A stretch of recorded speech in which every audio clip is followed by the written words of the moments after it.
Bueno, muy buenas tardes a todos y todas. Comenzamos. Hoy terminamos los naturalismos.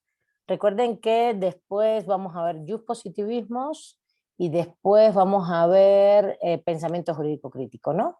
Igual, como un gran condensado de cada unidad, que es lo que hemos estado haciendo, viendo bien los fundamentos filosóficos de la tradición filosófica, y de ahí nos vamos a una interpretación específica del tema en materia jurídica, ¿no?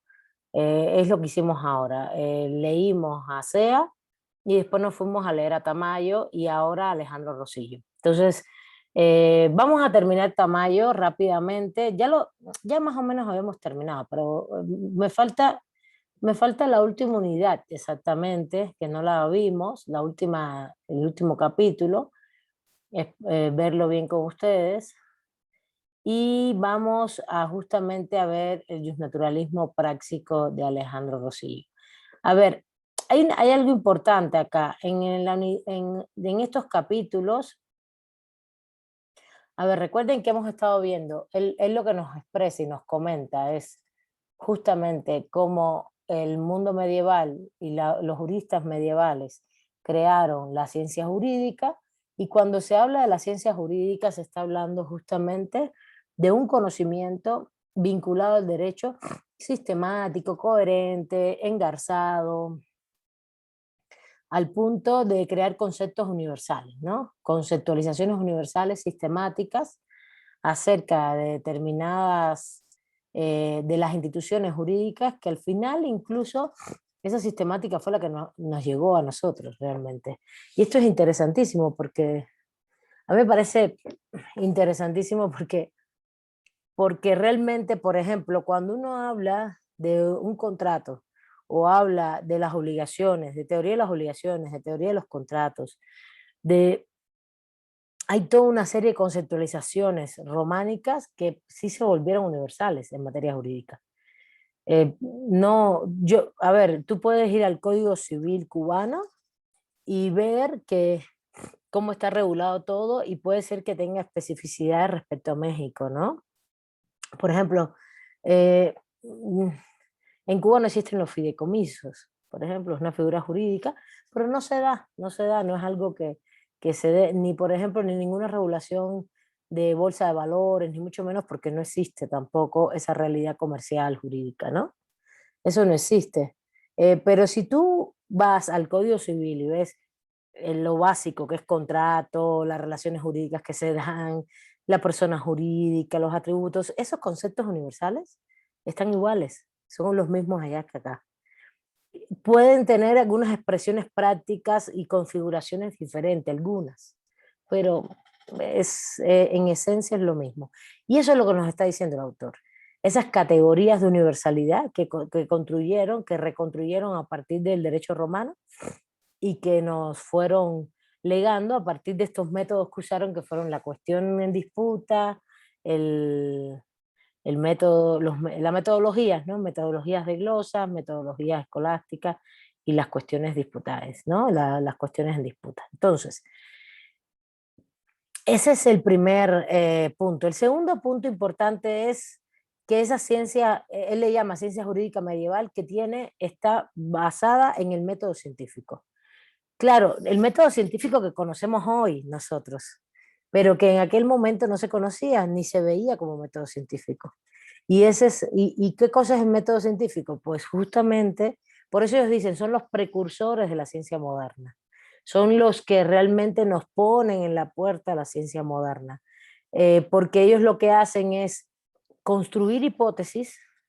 A ver, ¿cuál es la hipótesis? La hipótesis es qué es un contrato. Se preguntan, a ver, no, ¿cuál es la hipótesis? La hipótesis no es una pregunta, vamos a reformularlo. Se preguntan, ¿qué es un contrato? Y al preguntarse qué es un contrato, se van, en la medida en que fueron reconstruyendo y leyendo los documentos de Justiniano, del derecho romano, se iban reconstruyendo. Ellos, fíjate que él nos hace todo el análisis metodológico, pero me interesa mucho que vayamos a la reconstrucción que se hace de principios generales, primero inductiva y después deductiva.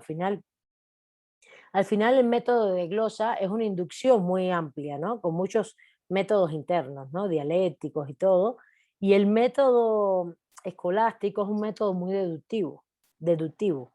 Es decir, de ya los principios generales se empieza a pensar en cómo suplir lagunas y contradicciones y hasta resolver casos.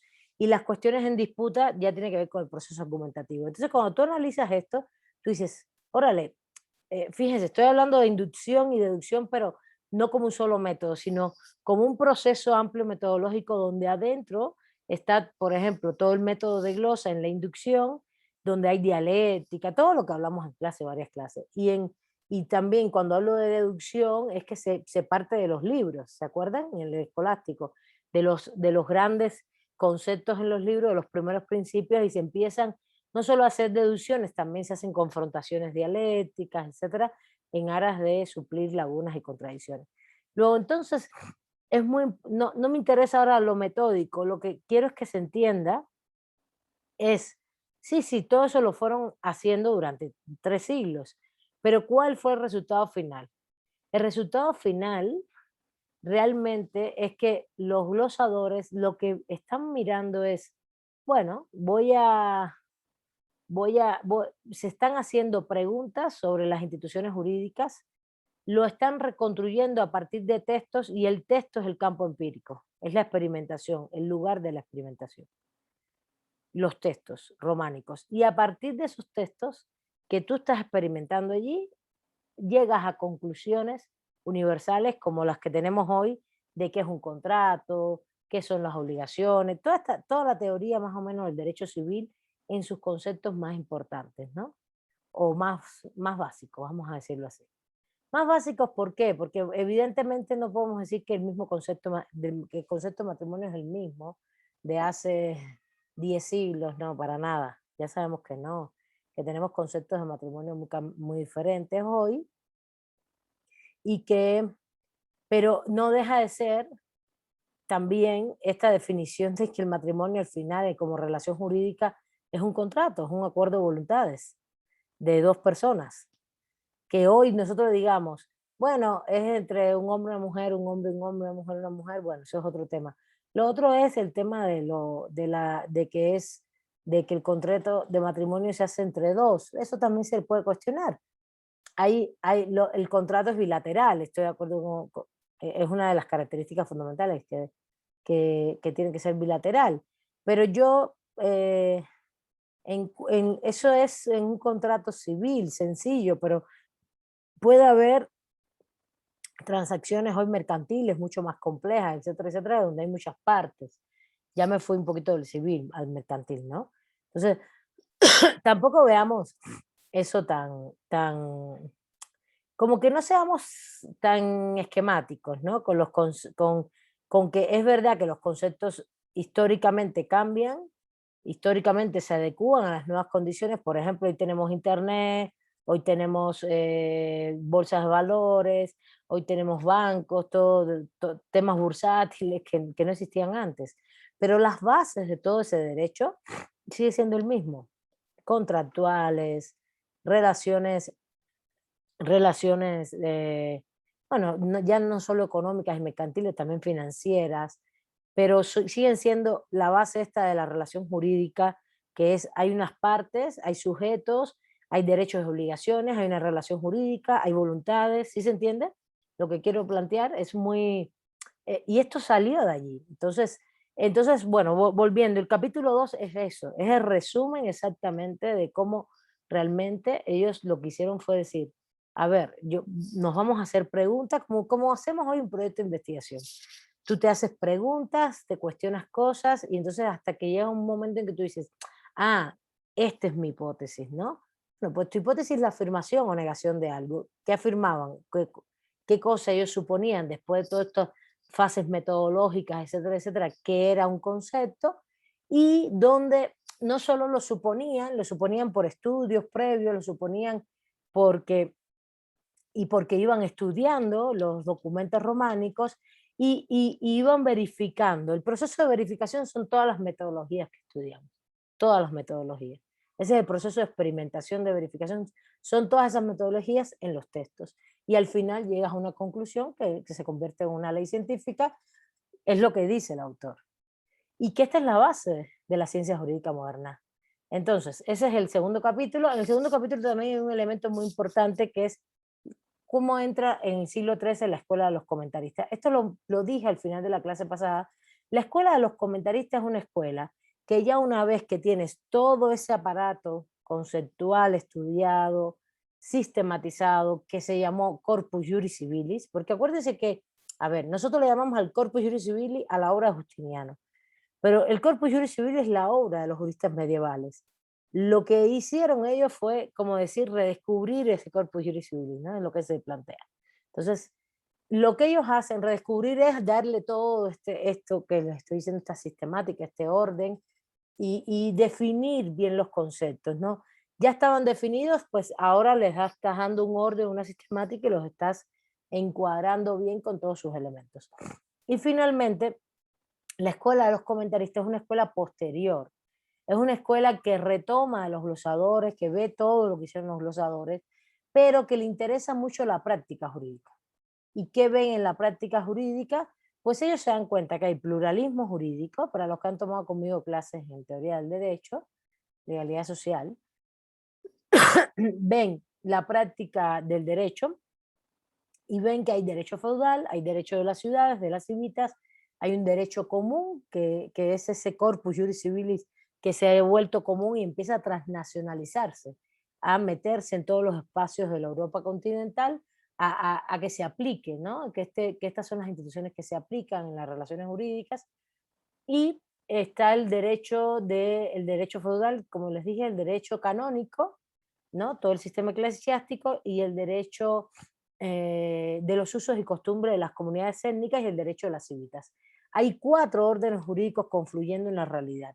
Y si bien Tamayo defiende que los glosadores nunca olvidaron esto y tienen influencias, por ejemplo, esta cosa del delito de excomunión, o, no, disculpen, la sanción de excomunión por el delito de herejía, que son instituciones que son eclesiásticas, que no tienen nada que ver con Roma, eh, no obstante, los comentaristas sí le dan mucho peso a este tipo de derecho, al derecho que existe justamente en los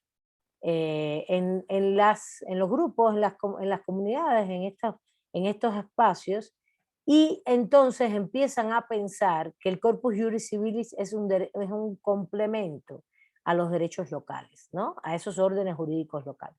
¿Está bien?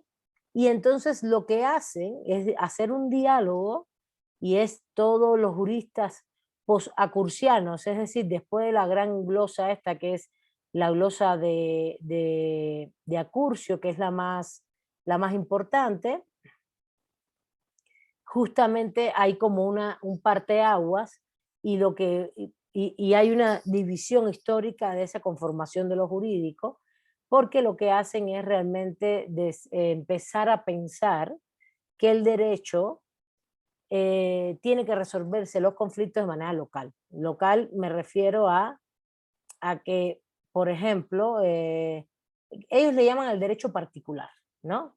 Ellos le llaman al derecho particular, donde hay estatutos en las ciudades, por ejemplo, hay ordenanzas comerciales, hay costumbres, hay normas corporativas. Corporativas eran gremiales, de gremios. Por ejemplo, usos comerciales, era mucha pluralidad jurídica.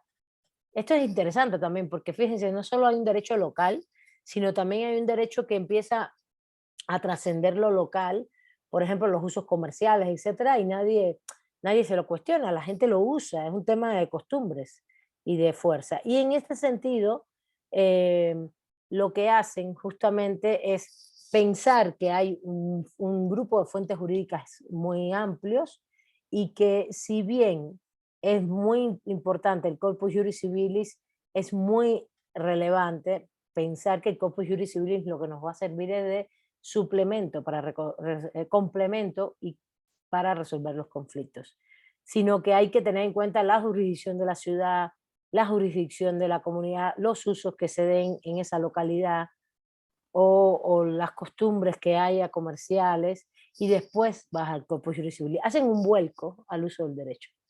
Es lo que dicen los posglosadores. Y lo que plantean Y ahí entra este famoso señor que es Bartolo de Sassoferrato, y todos los comentaristas, que son gente que piensan mucho en la práctica jurídica, piensan mucho en la práctica jurídica.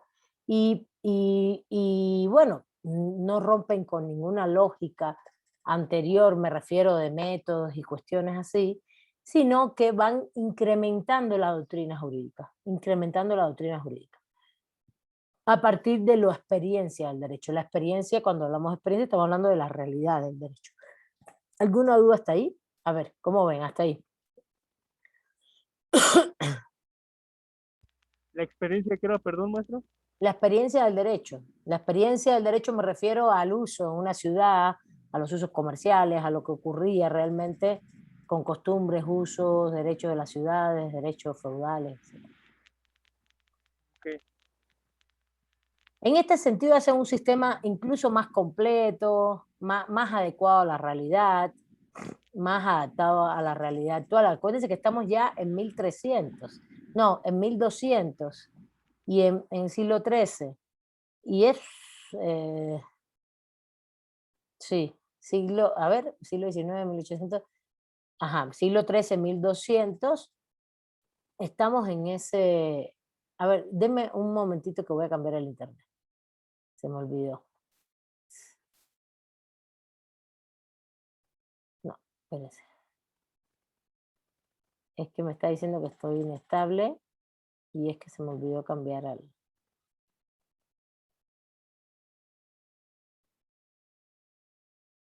Ya estoy, díganme si se escucha bien.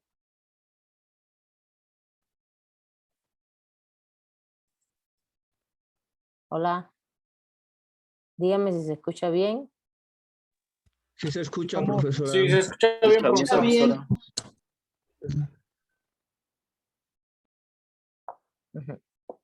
Bueno, bueno, ya, y ya por último, en materia de métodos siguen usando los mismos métodos, el tema argumentativo, el tema de incluso, no, ya no glosan, ¿no? Sino más bien hacen comentarios de las glosas. El comentario es algo un poquito más argumentado, más vinculado a la experiencia jurídica, a la realidad, etc. Entonces, eh, eh, eh, y en este sentido es un poquito más, más sencilla, porque no están pensando en reconstruir un sistema jurídico como tal, sino en resolver casos, en partir del material jurídico que tienen, que tiene que ver con justamente ese corpus juris civili, pero también todos los órdenes jurídicos locales, lo que exista, y de trazar las consecuencias jurídicas a partir de un caso en específico. Y esto ya se perfila mucho del famoso método jurídico, que el famoso método jurídico no es otra cosa que ya tienes un cuerpo jurídico establecido, que en este caso para los comentaristas no solo es el corpus juris civil, también son los órdenes jurídicos particulares, locales, o las costumbres, los usos y costumbres comerciales, todo lo que confluía en la experiencia y en la realidad jurídica. Entonces ellos van complementando todo esto y lo que hacen es aplicar ese derecho. Ante los casos, aplicar. Y el derecho romano entra a jugar un papel de manera supletoria, es la palabra, de manera supletoria. ¿Por qué? Porque le da mucho peso a que no puedes negar que hay una realidad que es la que te va a realmente a resolver los problemas jurídicos, ¿no? La realidad de los pueblos, etc. Bueno, en ese contexto, ¿qué es el último punto que me interesaba que leyeran de Tamayo también? Es cómo realmente toda esta escuela de los comentaristas se dedicaron a hacer teoría política. ¿Qué cosa sería? El autor le llama teoría política, pero no es otra cosa que teoría del Estado también. Es teoría política, es lo que hoy le llamamos, y es lo que hoy vinculamos la teoría política con la teoría del Estado. Eso es lo que hicieron. Y ahí es donde está Dante, él habla de Dante Alighieri, porque le interesaba el imperio, la monarquía, pero Dante Alighieri es un poeta, Luis. Un poeta que escribió la Divina Comedia, muy famoso, Eso es un clásico, la literatura De italiana. hecho, maestro, Sí, yo leí la Divina Comedia de Dante Alighieri. Es pues una sí. obra, pero ahí la relacionan más al aspecto teológico, ¿no? Sí, claro, porque es el tema de esto de los 7 pisos, ¿no? El infierno, todo esto, ¿no?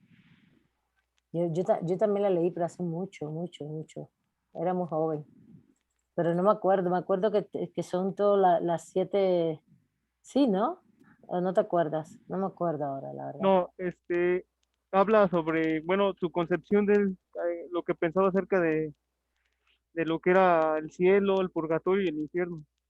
Sí, pero no hay como 7 espacios en Ah, en el infierno. Sí habla de los 7 siete niveles, círculos del infierno. Eso, 7 espacios. Yo dije Sí, 7 pisos, niveles. sí, pero es, baja a buscar a una persona, ¿no? Creo que era su novia, la baja a buscar, tiene que pasar por todo. Yo me quedé hasta que llegó Su novia. No, fue un ángel, ¿no? El que lo guiaba. la verdad, mira, Era no, Donicio el que lo guiaba, pero sí, como dice la compañera, iba a buscar a su esposa. sí, Dionisio. Sí, es toda una literatura sobre el Antiguo y el Nuevo Testamento, ¿no? Evidentemente, ¿no? Yo me acuerdo, yo lo leí, pero se lo juro que yo creo que estaba no sé si estaba hasta en secundaria, qué sé yo.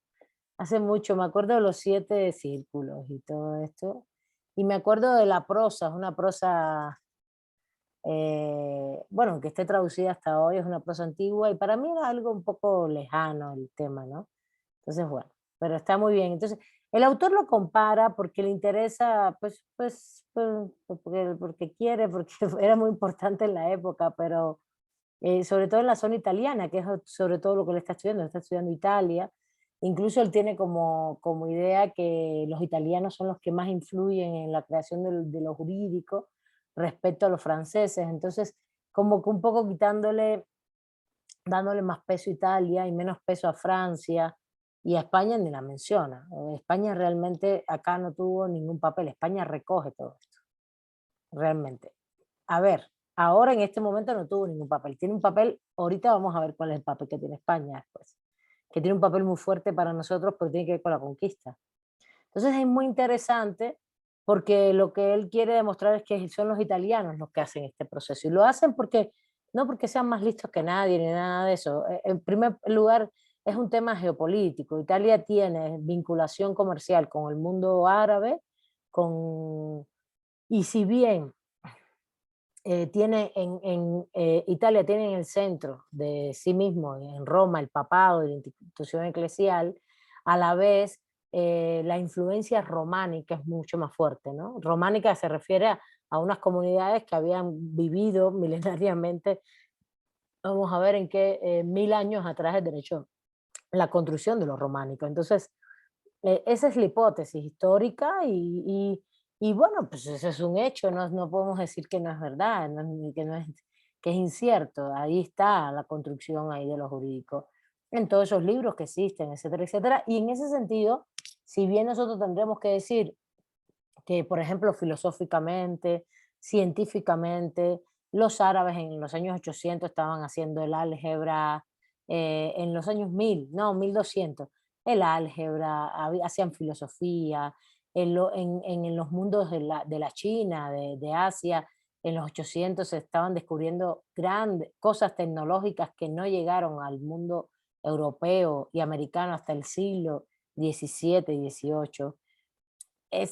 Sí, pero en materia jurídica acá está un parteaguas. Entonces, eso hay que reconocerlo. No podemos decir y es lo que tenemos hoy. Si miramos nuestros corpus jurídicos doctrinales, a ver, que yo sea crítica en el derecho, yo hago un pensamiento jurídico crítico, ahorita vamos a hablar bastante de esto, porque vamos a hablar de Bartolomé de las Casas. Van a ver cuál es el posicionamiento que asumes, pero eso no quiere decir que tú eliminas la existencia del contrato, de la relación jurídica, de las obligaciones, no, todo eso está ahí. Lo que hacemos son otros análisis con el derecho, pero las instituciones siguen siendo las mismas, ¿no? O por lo menos esas, ¿no? Sobre todo de civil, sucesiones, obligaciones, contratos, etcétera, etcétera.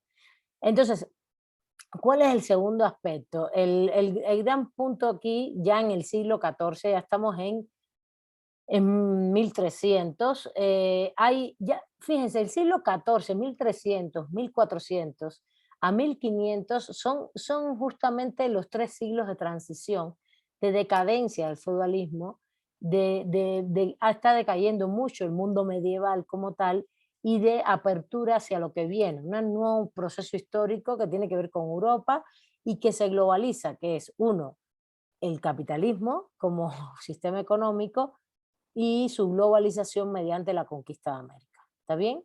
Y esto es importante y justo es en ese siglo entre el 13 y el 14 que empieza toda la comercialización, la ruta de la seda, desde el mundo asiático hacia el mundo europeo. Esto influye mucho también. Recuérdense que al final, ¿por qué Colón vino a las Américas? A ver, ¿por qué Colón vino a lo que después se llamó América? A ver, ¿quién me dice? Por el comercio, ¿no, maestra? Por la...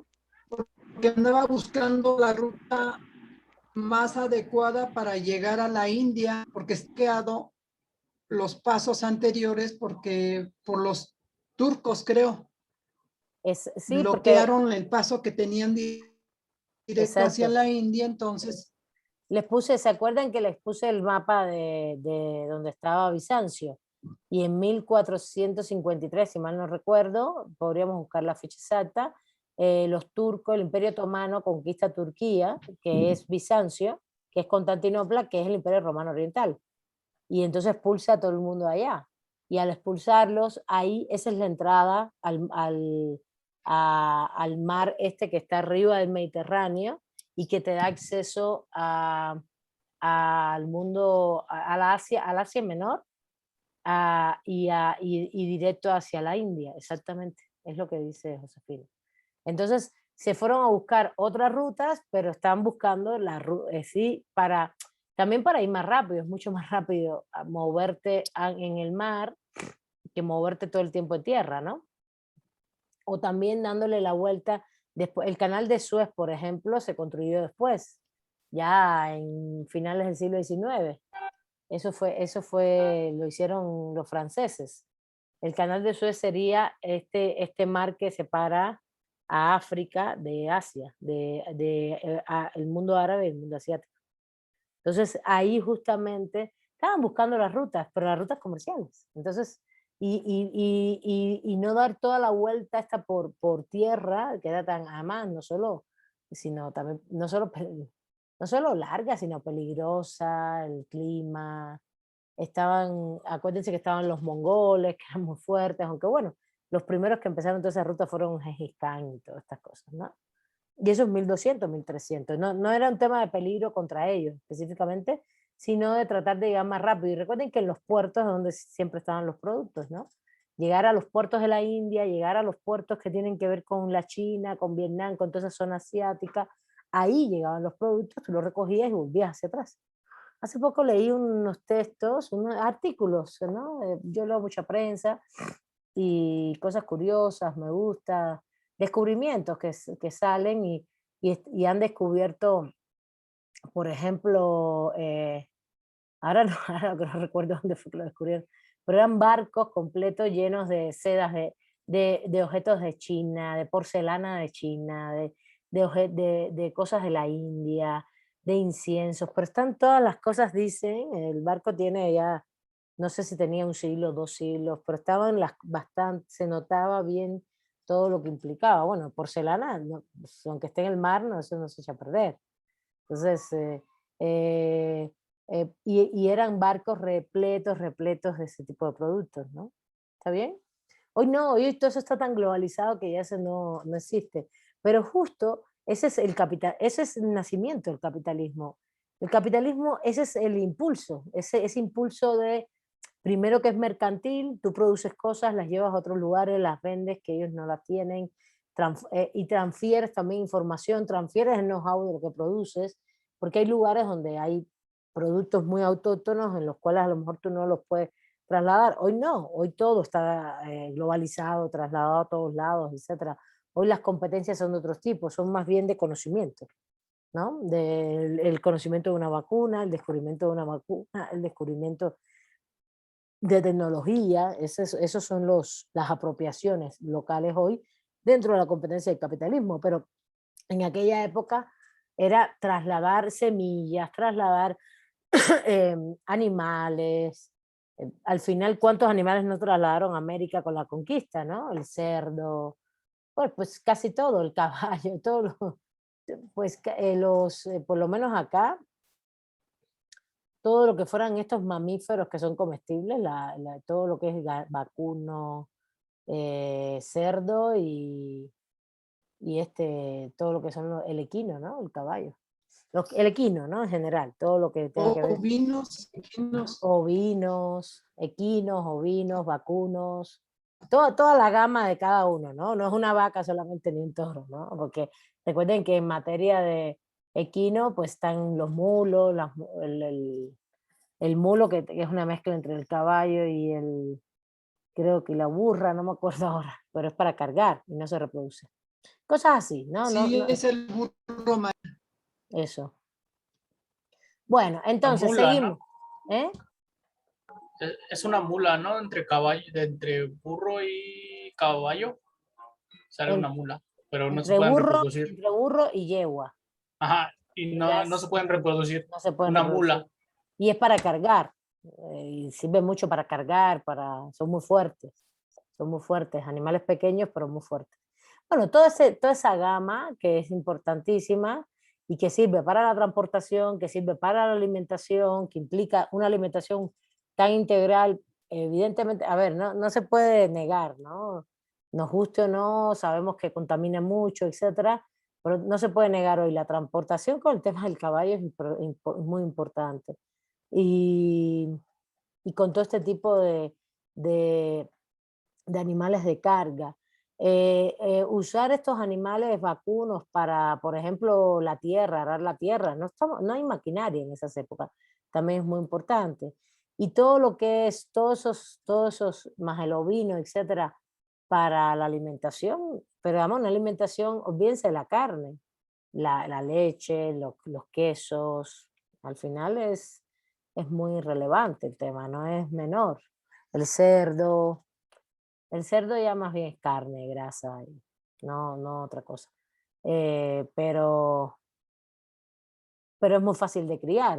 A ver, a lo mejor hoy no tanto, pero es más fácil de criar en cuanto que los metes en un corral y engordan muy rápido pueden comer bastantes cosas, depende.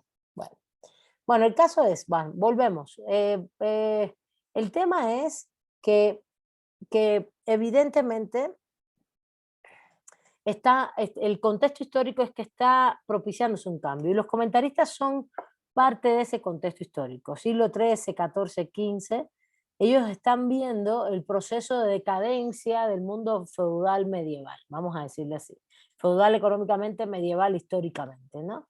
En el centro de Europa. Y la fuerza que de nuevo retoma toda la filosofía grecolatina, que ya los escolásticos la retomaron, pero como esto sigue abundando, los nominalistas como una gran escuela filosófica que es muy crítica del escolasticismo y que dice que los universales no existen, por ejemplo, que esto es una falacia, no una falacia, sino, no dicen que es una falacia, lo que dice la escuela nominalista, donde está Guillermo de Ockham, que es uno de sus principales exponentes, que también sigue siendo, sí, es un padre, es un teólogo, etcétera, creo que es franciscano, si mal no recuerdo, y dicen, a ver, lo que ustedes dicen que es una obligación jurídica, lo que ustedes dicen, lo estoy poniendo en ejemplos jurídicos, que es un contrato, el contrato de compraventa, son nominaciones, nombres, pero no es la realidad. La realidad, esto se los he explicado varias veces, ¿se acuerdan? La realidad es que Josefina y yo pactamos comprar y vender un objeto.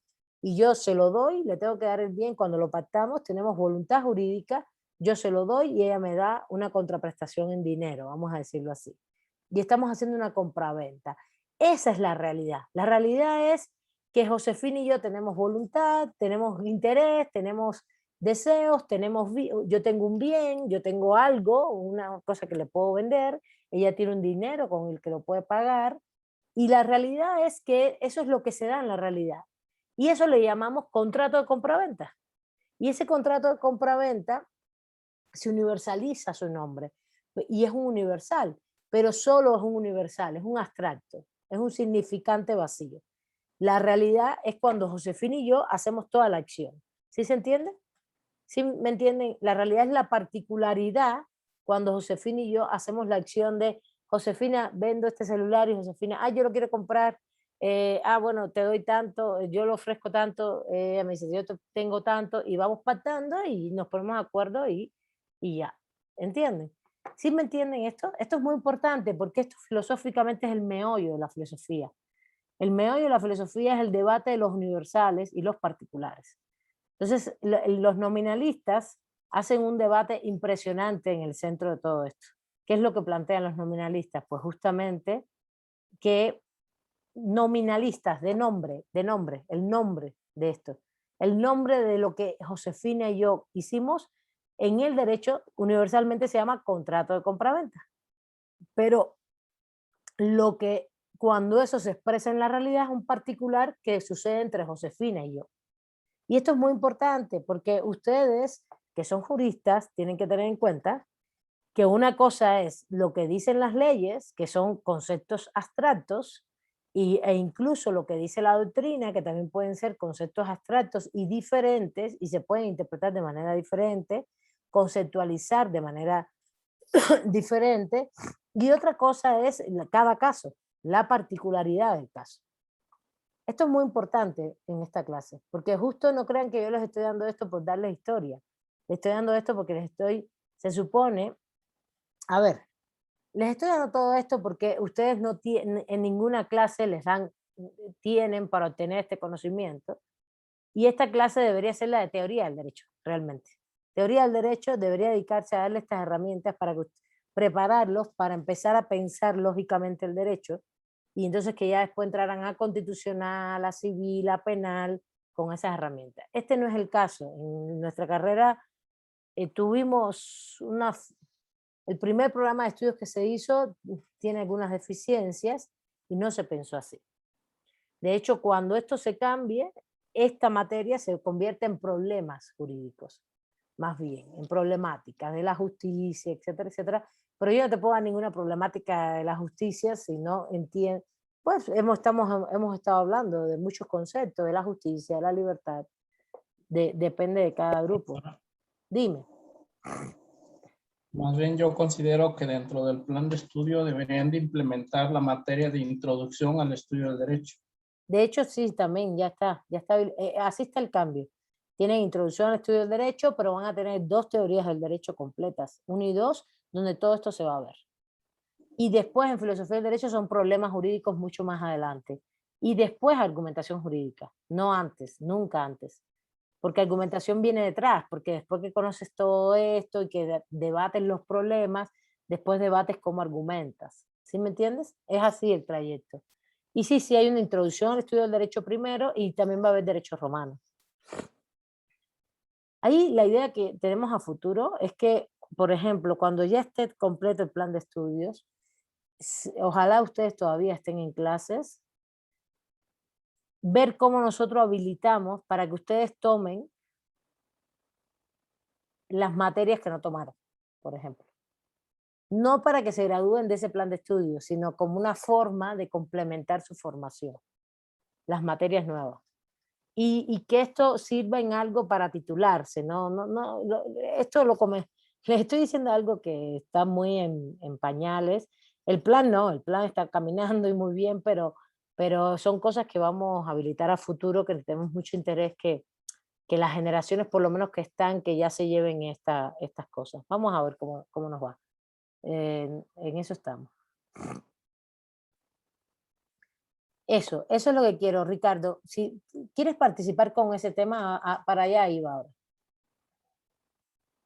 Justamente es que para allá iba. A partir de ese contexto de los comentaristas, justamente los comentaristas se dedicaron a hacer doctrina política, que es lo que hoy le llamamos teoría del Estado. Claro, decimos que está dentro de la teoría política, al final la teoría del Estado está dentro de la teoría política, lo damos así. Bueno, está bien, está bien. Pero justo Ricardo nos plantea, ¿verdad que sí? Que estás, hay días que estás trabajando. Dice que justamente en ese capítulo se habla de lo que hicieron fueron elaborar principios y doctrinas jurídicas, pero relacionadas a la teoría política, a la teoría del Estado, como qué es el derecho, qué es la equidad, qué es la representación y la justicia, pero también qué es la soberanía, qué es la representación, qué es el poder. Y esto fue importantísimo, porque a partir de entender que hay tres grandes sistemas jurídicos: el derecho natural, el jus naturale, el jus gentium, el derecho de gentes y el derecho civil. A ver, ¿alguien me puede decir, alguien leyó y puede decir estos tres derechos qué son, en qué consisten? El jus naturale, el jus gentium y el jus civile.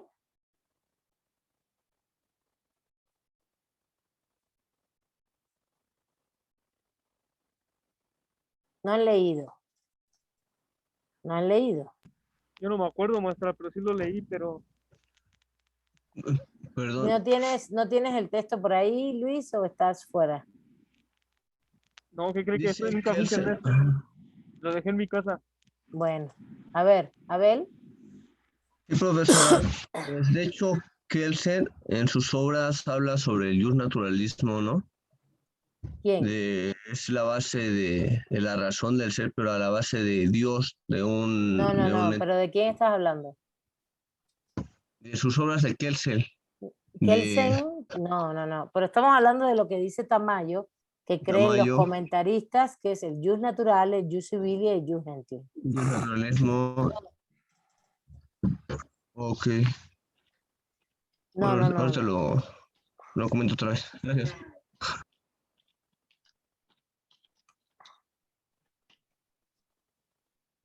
Bueno, no están leyendo y pues, les va a pesar con los exámenes, les va a pesar, si no leen les va a pesar.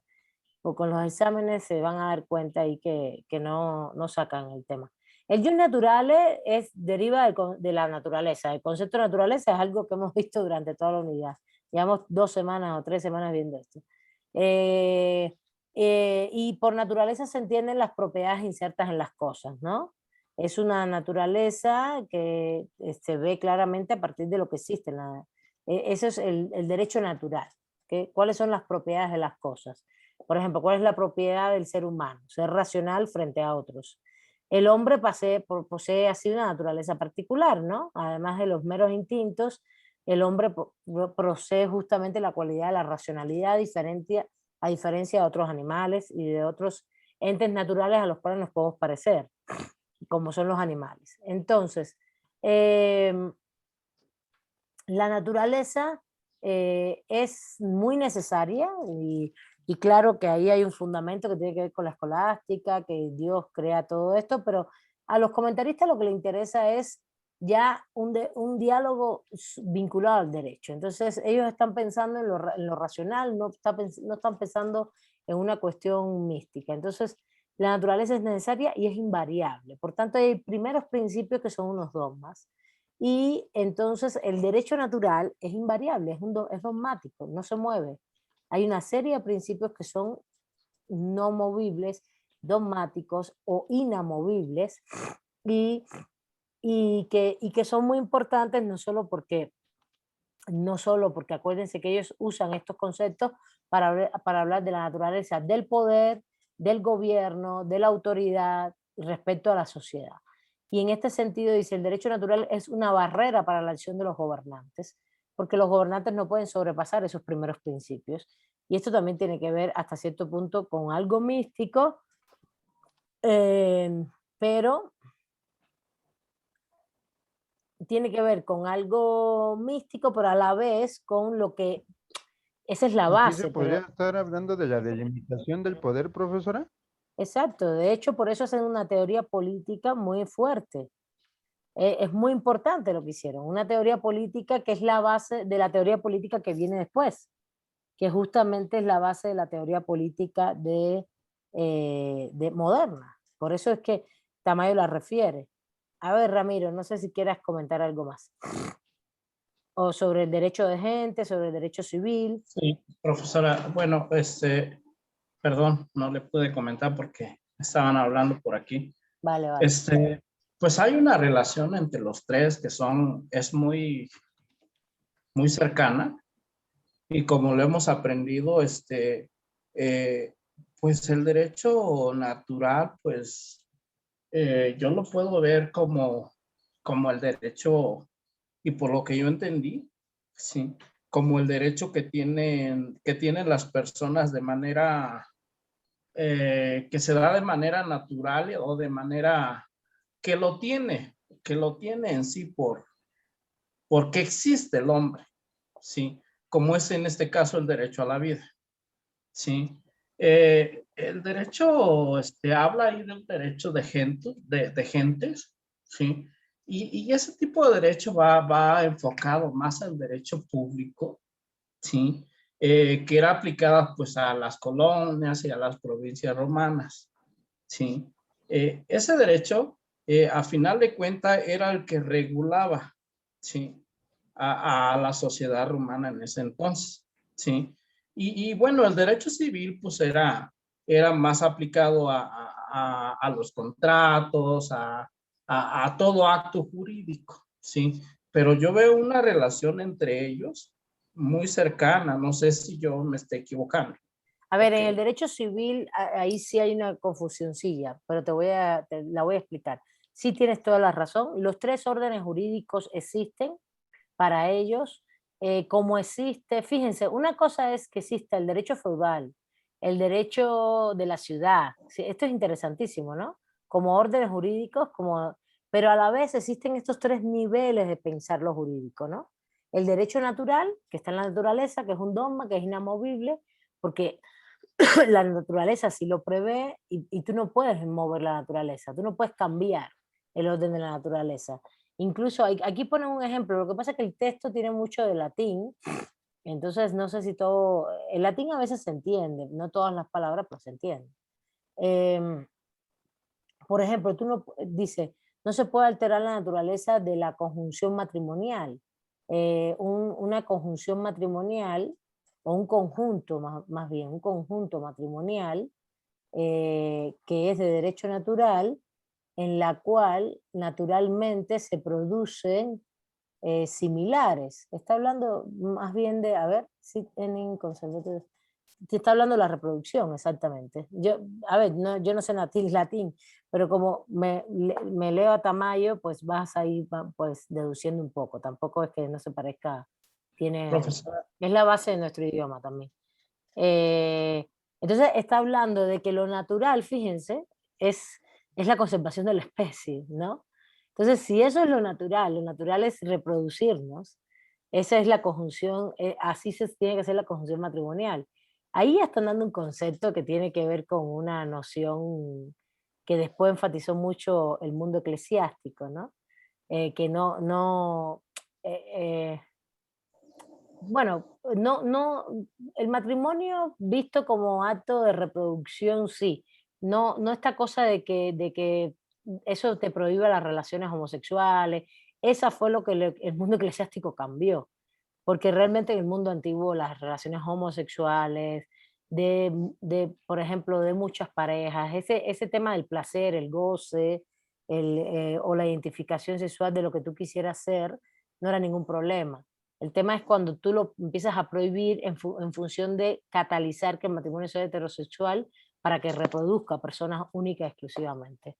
Y que también hoy ya lo tenemos muy desechado, la gente hace lo que quiere, tiene la familia que desea, como desea. Incluso, por ejemplo, nosotros somos una pareja, ¿sí? Mi esposo y yo llevamos 18 años juntos y no queremos tener hijos, no nos reproducimos, ¿entiendes? Lo cual sería algo mal para estas doctrinas, ¿no?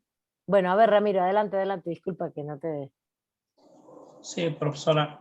Entonces, yo veo esta cercanía entre los tres tipos de derecho, porque por un lado, pues está hablando de derecho civil, ¿no? Que habla, pues Pero sobre el todo derecho civil no es el derecho de los contratos, es el derecho de la ciudad, no es lo mismo. Es que ahí sí, tienes una exacto. confusión, ahí tienes una confusión.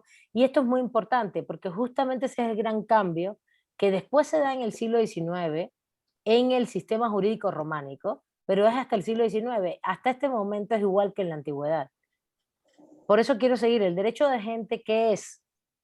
No sé si lo quieres Bueno, explicar para que lo veamos. El natural es el dogma estático que no se cambia, que son principios. El matrimonio es para que te reproduzcas, por ejemplo, ¿no? Porque eso es lo natural en los seres humanos. Y ellos, para ellos es un principio. Eso no te están prohibiendo hacer otras cosas o estar con quien tú quieras, pero debes reproducirte. Eso se vuelve un dogma, ¿entiendes? Y el derecho de gente, ¿qué es? Yo sí, le digo, profesor. maestra, No sé, espera, a Este, ver, deja que Ramiro termine y te doy la palabra.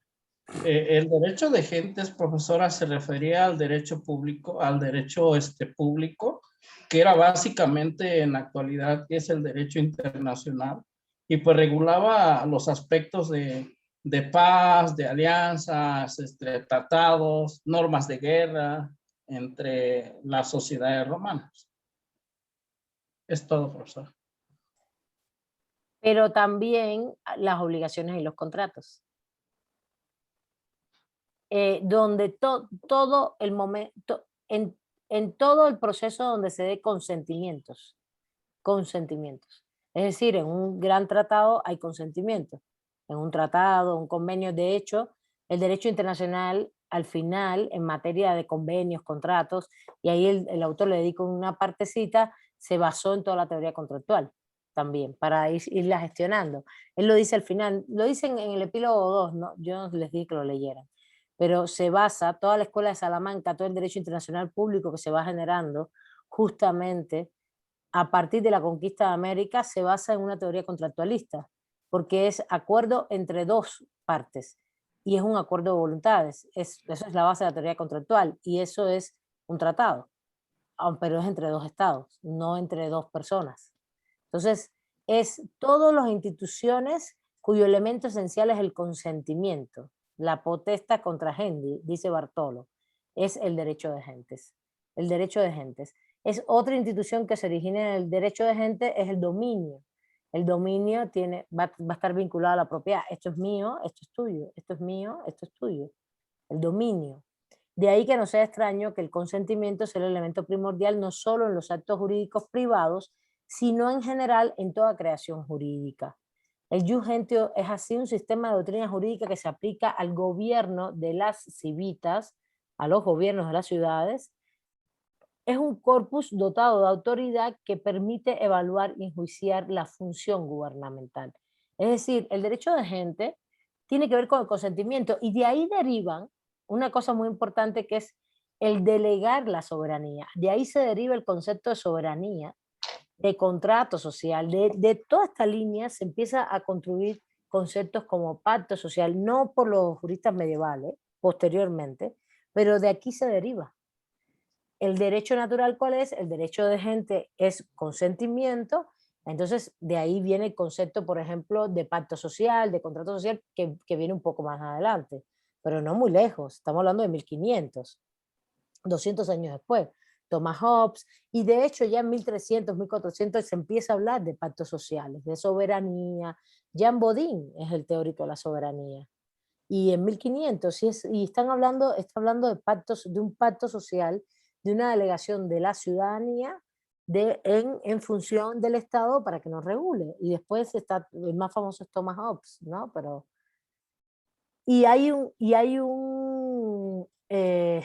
entonces no solo trasciende el ámbito privado, trasciende también el ámbito público, porque hay un consentimiento. El consentimiento se da a la hora de elaborar la teoría de la soberanía y delegar el poder. Y el consentimiento también se da a la hora de hacer un contrato entre Josefina y yo, o entre Ramiro y yo, o entre un grupo y otro grupo, mercantil, civil, mercantil, o también en un matrimonio, que es un contrato. Entonces, ese es el derecho de gentes. A ver, y ahora sí, Josefina, te doy la palabra si quieres para el jus civili. Bueno, ya usted lo dijo todo, pero sí precisamente era lo que le iba a comentar, que la comparación que hizo usted de cuando usted me quiere vender su celular y yo se lo puedo comprar, porque ahí hay un consentimiento y es como dice usted, es un elemento primordial que no solo se da en los actos jurídicos, sino entre particulares. Eso sería el is gentium. Y el ius civili, pues es el resto del derecho, el cual, esto se lo leería, maestra. Sí, léelo, En no principio importa. es creado por el pueblo, rezan las instituciones. Al respecto dice Bartolo, bueno, el latino se lo digo, No lo digas. más contundente. Ok. A ver, es lo que dice, esta potestad legislativa ahí. En la última oración. Ok. Pues. Esta potestad legislativa originaria del populus se evidencia como más adelante señalo cuando se aborda el problema del derecho consuetudinario. Ahora, cuando Ajá. Miren, les voy a explicar cómo se relaciona esto. El derecho natural son principios dogmáticos y se deriva de la naturaleza. El jus gentium es todo tipo de relación. Ustedes, a ver, están diciéndome acá el concepto del derecho romano. No. Estamos hablando de la reconstrucción que hacen los juristas medievales en el siglo XIII a partir de todo el corpus juris civilis, etcétera, todo lo que existía y sobre todo toda la teoría contractualista del derecho romano. Ellos hacen una reconstrucción de la doctrina del poder y de la soberanía, de la representación de la justicia, etcétera. Ellos hacen toda una... Ellos no... A ver, olvídense del derecho civil ahora. Justo lo que está diciendo, lo que se está planteando y lo que ocurrió es que usan toda la teoría contractualista del corpus juris civilis para pensar la doctrina política de la época. Y que estamos en un proceso de transición hacia la modernidad, por tanto estamos en un proceso en el cual nos interesa saber qué somos como ciudadanos, o si somos ciudadanos, qué vamos a hacer, qué cosa es la soberanía, quién tiene el poder, quién tiene la autoridad, quién tiene el dominio. El dominio tiene que ver con la propiedad, el imperi tiene que ver con la autoridad. Imperativo. Entonces, eso es lo que ellos hacen, pero esto es una reconstrucción propia de Bartolo de Sassoferrato. Por eso se los estoy dando, ya olvídense de Roma ya esto es una construcción propia de la época. Y justamente el derecho de gentes era el derecho que existía, en este caso, para Bartolo, ya una reinterpretación de todo lo que, del jus gentium, tiene que ver con un derecho, con la racionalización del derecho natural. Una vez que tú tienes dogmas, los empiezas a racionalizar, es decir, empiezas a aplicarlos a la realidad y a la naturaleza racional del ser humano. Entonces, es un derecho que es universal, que sus instituciones son propias de los seres humanos en todo el mundo, son principios universales, son propias de los seres humanos en todo el mundo y no derivan del gobernante, y no derivan de un gobernante específico. El jus gentium son las relaciones jurídicas que hacemos las personas. Ahora, el jus gentium, que son las relaciones jurídicas que hacemos las personas, son obligaciones, contratos, todo esto, ¿no? ¿Cuáles son sus instituciones fundamentales?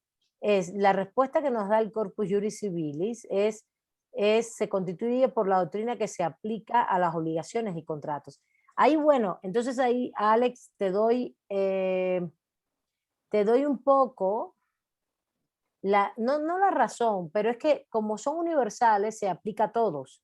Por ejemplo, un contrato de compraventa entre tú y yo, Alex Rubio, que aunque tú fueras extranjero y yo fuera ciudadano romano, pues se aplican las mismas normas. Ese sería el concepto. Pero el tema es que es un concepto universal, que nos aplica a todos. Ese es el concepto de jus gentium. No, ¿sí me entiendes? Que se aplica a todos.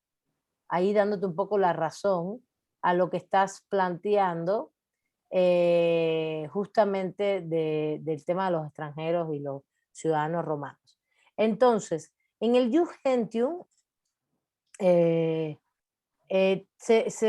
da, por ejemplo, bueno, todo lo que se deriva de las obligaciones y contratos y también el dominio. Todo lo que implica dominio, que es la base al final, después para hacer teoría de la posesión, todo esto de la propiedad. A ver, déjenme si logro traducir aquí. No, lo que está refiriendo, hace citas de todos los juristas medievales, Bartolo, de Bartolo Sassoferrato, de Baldo Dubaldis, de todos ellos. A ver acá. Es que estaba... Y claro, esto lo van traduciendo, lo van ellos sacando del Corpus Juris Civilis, pero hay una reformulación. Y lo otro importante es que este sistema de doctrina jurídica, el Jus Gentium, que se aplica al gobierno de la ciudad, a un gobierno específico, es un cuerpo que tiene autoridad, por tanto, permite evaluar y enjuiciar la función gubernamental. ¿Qué quiere decir? Que como son conceptos universales, en un momento determinado, esto se llevó hasta el punto de aplicarlo después del derecho internacional público. Toda esa teoría contractual, como conceptos universales, se hizo una analogía, pero ya en 1500, más adelante. Pero el tema de esto de que tú puedes evaluar y enjuiciar la función gubernamental es, como todo está basado en el consentimiento, ¿no? En el consentimiento, lo que habíamos leído, ¿no? Está basado en el consentimiento, y es el elemento primordial de todos los actos jurídicos privados, sino en general de toda la creación del derecho. De ahí se va a derivar toda la teoría de la soberanía y del pacto social, como ya les comenté, e incluso va a incidir a partir de ahí también en que los estados son sujetos de derecho y hacen pactos y es derecho internacional público. Fíjense la influencia que tuvo toda esta teoría contractualista romana, hasta dónde llegó. Abarcó todo lo público, todo el ámbito internacional, etc. Y el Jus Civili es el derecho, como dijo bien Josefina, creado por la población, por el pueblo. Son las instituciones que se crean a partir de las relaciones jurídicas particulares, ¿no? Y es una potestad legislativa originaria del pueblo que evidencia sobre todo el tema, o lo que tiene que ver es con las costumbres. En este sentido, el Jus Civili, fíjense, el problema es que ustedes lo que están es traduciendo esto a lo que conocen hoy como derecho civil, el pensar el derecho de gente a partir del derecho internacional público, y no es así, no es así. El problema es que el derecho civil para los romanos era el derecho de la ciudad, el derecho de las relaciones de los ciudadanos, en toda la articulación también de las costumbres, del uso cotidiano, pero también en relación a lo público. No a controlar al gobierno solamente, sino a relacionarse cotidianamente. Entonces, lo que está diciendo acá es que llega un momento en que la ciudad es una sociedad amplísima. Recuerden que el Estado, están pensando también, el Estado es una sociedad limitada, la sociedad es una sociedad amplísima, y entonces lo que hace la gente es decirle al gobernante, el princeps, que es como le llaman ellos, pero no es que fuera un príncipe, es la forma de decir a la autoridad. No tenía que ser específicamente un príncipe. Lo que le dan es el imperio, le trasladan el imperio.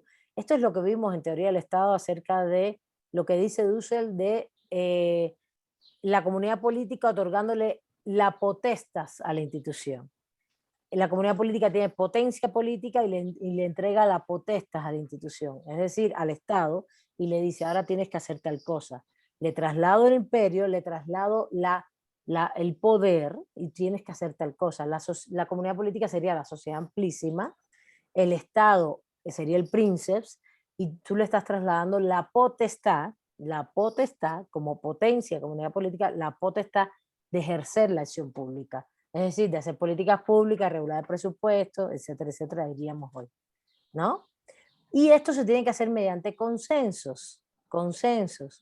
El gobierno es responsable, tiene que haber un consenso. Nosotros le tenemos, en el Jus Civili le tenemos que dar esa creación de lo jurídico, implica esa relación con el gobernante, ese Jus Civili, ¿no? Está creado por la costumbre e implica una potestad originaria, legislativa del pueblo, que lo que vamos a hacer es en ese proceso dárselo al Estado.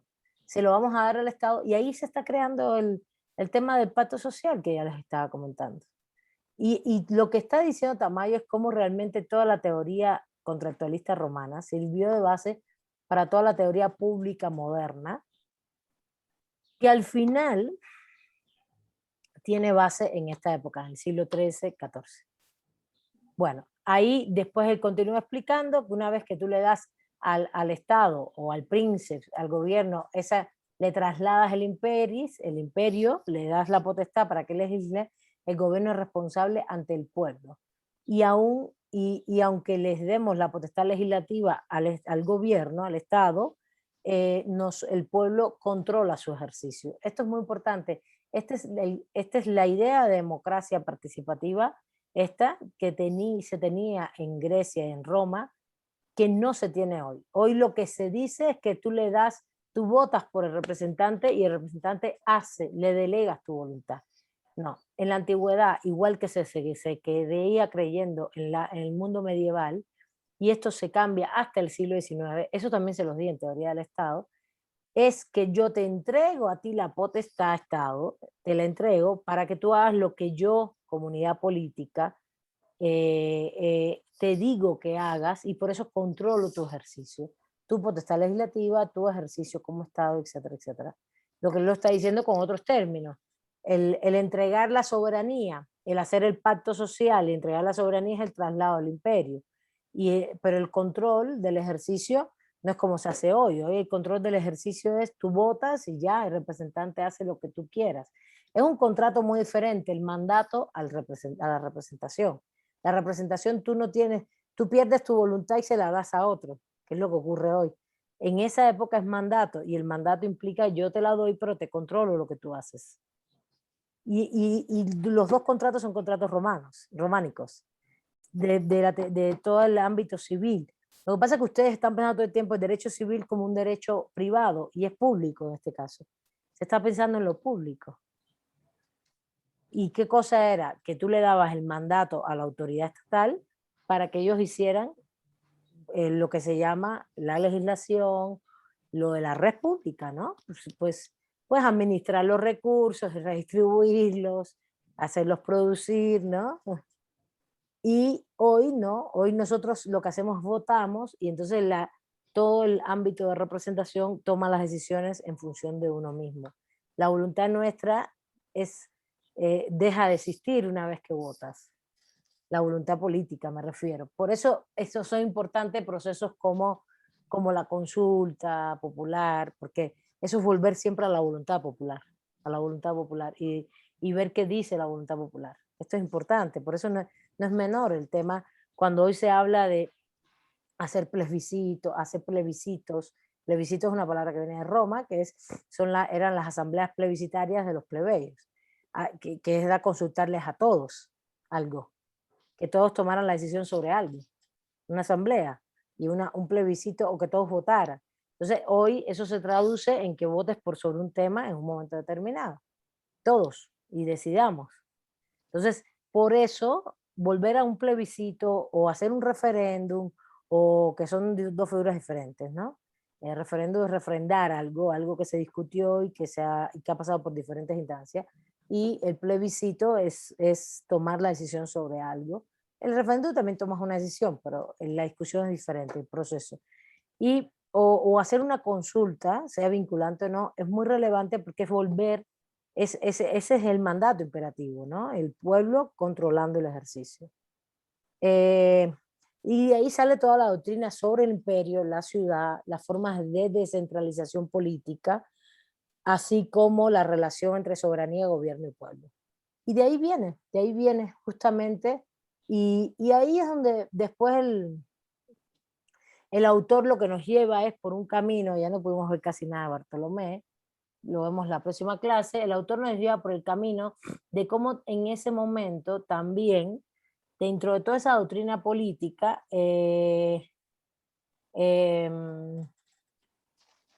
hay autores que les interesa mucho la monarquía, ¿no? La monarquía, a ver, todo el mundo está claro que las personas viven en una ciudad. Cuando se habla de ciudad se está hablando de un estado.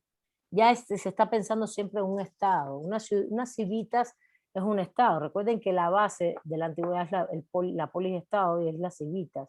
Y de ahí viene el concepto de ciudadano de las civitas. Civitas el que vive en las civitas, el que está en las civitas, el que se desarrolla en las civitas es el ciudadano. Entonces, evidentemente, ya aquí también con Dante Alighieri empiezan los conceptos esto acerca de que como nosotros todos vivimos en unas civitas, vivimos en un estado, pero que también somos violentos, ¿no? Somos violentos, no vivimos en armonía. Entonces necesitamos un poder centralizado. Eso es lo que defiende Dante Alighieri, una monarquía mundial unitaria, es lo que está diciendo. Y está pensando un poco de manera idealista en el Imperio Romano, ¿sí? También habla del pueblo de Israel, pero no hace una doctrina política, porque este autor es un poeta realmente, un poeta, un escritor, no es que sea no se dedicó a esto desde el punto de vista intelectual. Pero habla de una monarquía universal, por encima de la humana, de todas las necesidades humanas, y es una necesidad porque vivimos en el desorden civil, vivimos en la infelicidad, en la guerra, y necesitamos felicidad, necesitamos armonía, etcétera, etcétera. Entonces, habla de un dominio universal, una jurisdicción universal. En este sentido, lo que hace Bartolo de Sassoferrato, los comentaristas, es generar justamente, a ver, es que, ya, es generar justamente decir que hay diferentes tipos para pensar esto, lo que hacen es referir los diferentes tipos de pueblo. Como él habla de una monarquía universal, de una jurisdicción universal del poder, dice, hay que distinguir los diferentes tipos de pueblos. Y ahí habla una cosa muy interesante, que es que existen universalidades. Fíjense, está hablando de la política, ya no estamos hablando del contrato, obligaciones y contrato, que eran conceptos universales, está hablando de la política. Dice, evidentemente hay conceptos universales, pero dice, a la vez hay universalidades más pequeñas, es lo que dice. Esto es muy interesante porque lo que te está diciendo es que hay diferencias. Una cosa es el pueblo romano, otra cosa es el pueblo extranjero, y las relaciones del imperio con el pueblo, con los pueblos, es una relación de obediencia. Entonces depende de la relación de obediencia que tú tengas con el imperio, eres pueblo romano, o eres un pueblo extranjero, o eres un pueblo que obedece y acata el derecho, pero no eres parte del pueblo romano, o eres un pueblo que no obedece ni acata el derecho romano, pero estás dentro de los límites del imperio, y así sucesivamente va generando diferentes universalidades. Dice, otros no obedecen, pero pertenecen al pueblo romano, otros, por ejemplo, porque están dentro del gran imperio, como los reyes de Francia e Inglaterra, por ejemplo, y así va generando toda una lógica, no solo lo hace personalizada, porque el mundo medieval el derecho es personalizado, no es territorial, no es, este es el derecho de Francia, este es el derecho, no, era, sí, tú eres galo y tenías un derecho de usos y costumbres de los galos, pero no es el derecho francés, el derecho mexicano, eso no existe en ese momento, sino están pensando en un derecho universal, que es el románico, y el del imperio con el pueblo de los romanos, están haciendo teoría realmente, y a la vez de que hay diferentes pueblos internamente, y cuál es la relación que tienen de obediencia con el imperio, o no obediencia.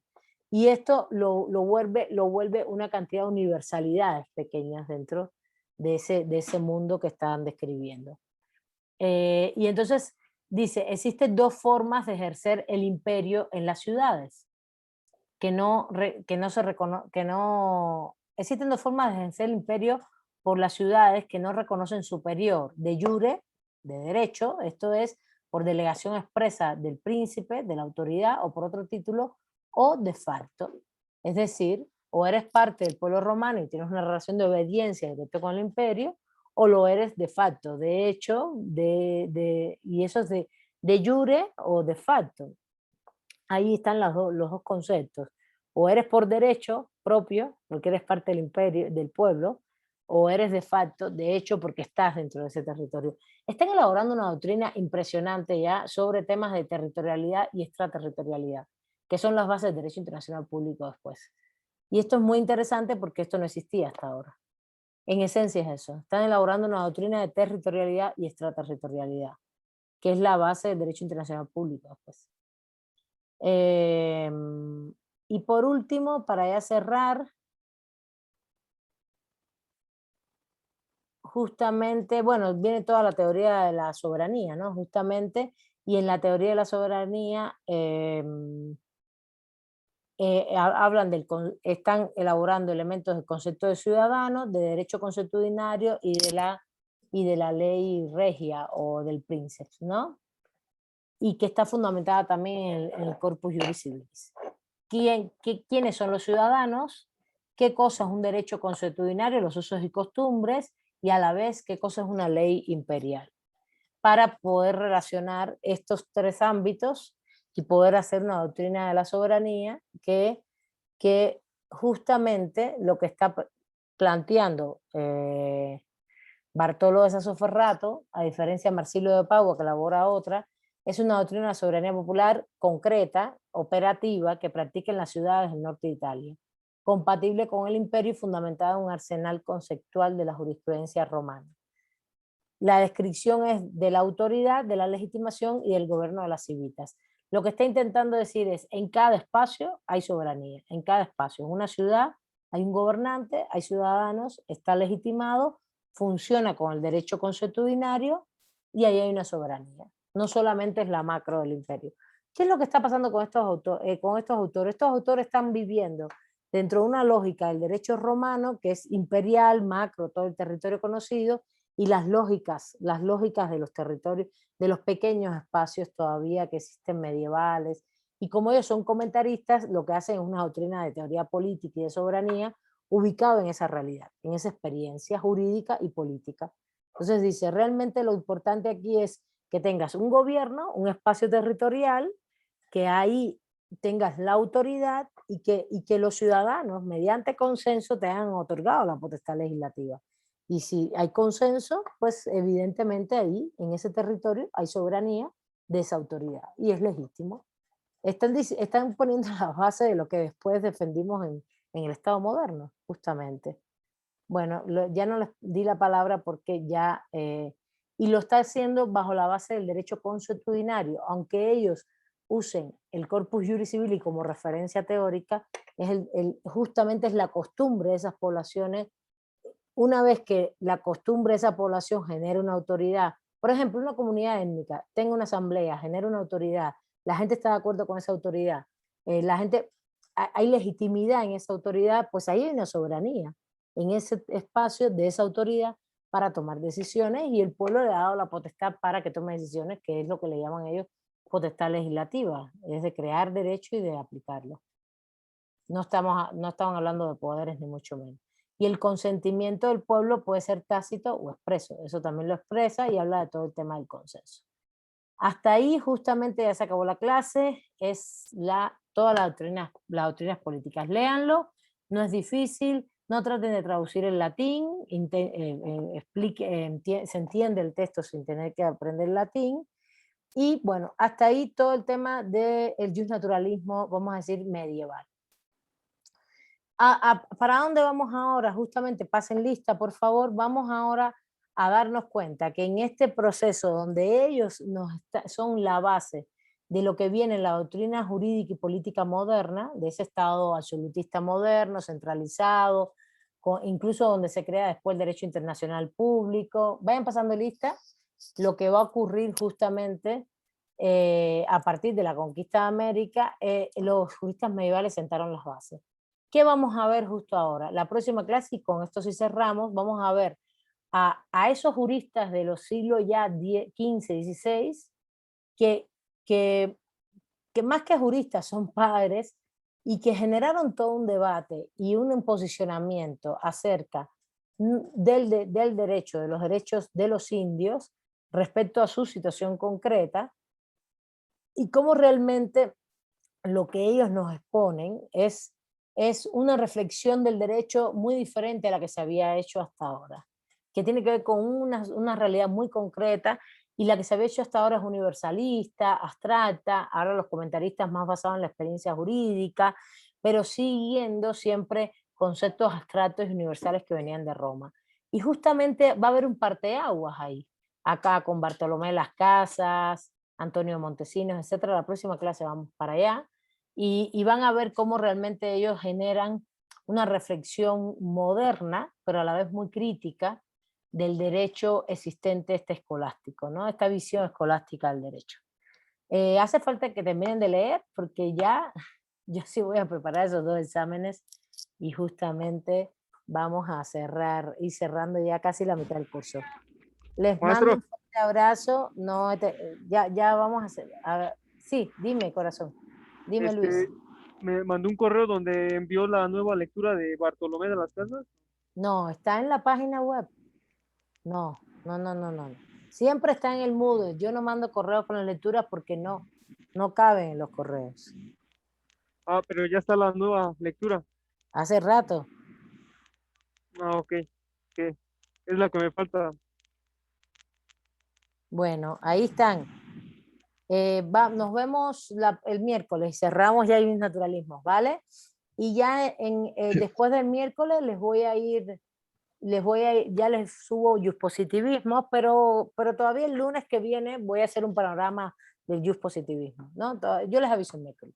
Bueno, el miércoles cerramos con Bartolomé y el naturalismo práctico. Bueno, muchas gracias a ustedes. Chao. Gracias, profesora. Buenas tardes. Chao. Bonita tarde, maestra. Hasta luego, maestra. Chao. Lean, pónganse a leer. Bueno, chao.